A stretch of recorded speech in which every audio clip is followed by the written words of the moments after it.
बंदगी तू करना है, जिंदगी बे बंदगी शर्मिंदा है, जिंदगी बे बंदगी शर्मिंदा है, जिंदगी में बंदगी कुल बंदगी, जिंदगी बे बंदगी शर्मिंदगी। এরে আমার মুরাদনগর এলাকার যুবক বাবারা, বৃদ্ধ বাবাজি, ও পর্দার আড়ালের মা বোনেরা, কয়দিন দুনিয়ার বাহাদুরি করবা? চোখের সামনে কত বাহাদুর চলে গেল, তুমি কোন দিন চলে যাইবা কোনো জানা নাই। আজ এখানে বসে আছো, কালকে হসপিটালের রোগী, গ্যারান্টি আছে? ওই তোমরা দেখছো না সারা রাত যারা মোবাইলে আকাম করে রাত কাটাও, চোখের জেনা, হাতের জেনা, কানের জেনা, জবানের জেনা, অন্তরের জেনা, সারা রাত ঘরে ঘরে রুমে রুমে মোবাইলে জেনা চলে।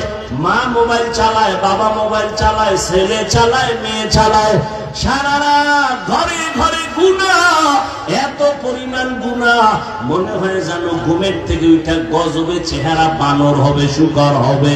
হয় না কেন? রহমতের নবীর উম্মত হওয়ার কারণে হয় না। ইমামুল আউয়ালিন ওয়াল আখিরিন বহরে সাদকা রাহমাতাল লিল আলামিন। রহমতের নবীরে চিনতে পারলা না রে বাবা? যেই নবীর কারণে এত সম্মান, যেই রাসূলের মহব্বত আর উম্মত হওয়ার কারণে চেহারা গুনাহ করলো পাল্টায় দেয় না, ওই নবীরে যদি চিনতে রে বাবা, এত বয়ান করে টুপি মাথায় উঠানো লাগতো না।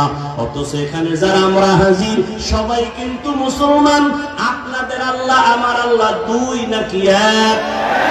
আপনাদের নবী আমার নবী, আপনাদের কোরআন আমার কোরআন, আপনাদের কাবা আমার কাবা, আপনাদের কালেমা আমার কালেমা, আপনাদের ধর্ম আমার ধর্ম। দুনিয়াতে আসি সিস্টেমও এক, কাফনের সংখ্যাও বিদায় বেলা হবে। আমাকেও 3 কাফন, আপনাদের 4টা। হ্যাঁ, সবার বেলায় আমি হাফিজুর রহমানের সম্মানে একটা কাফন কেউ বাড়াইয়াও দিবে না। মুরাদনগরের গরিব যদি মরে যায়, গরিব হওয়ার কারণে একটা কাফন কেউ কমাইয়াও দিবে না। শুধুমাত্র সম্মানের কারণে আমার কাপড় হবে, কালার হবে আলাদা।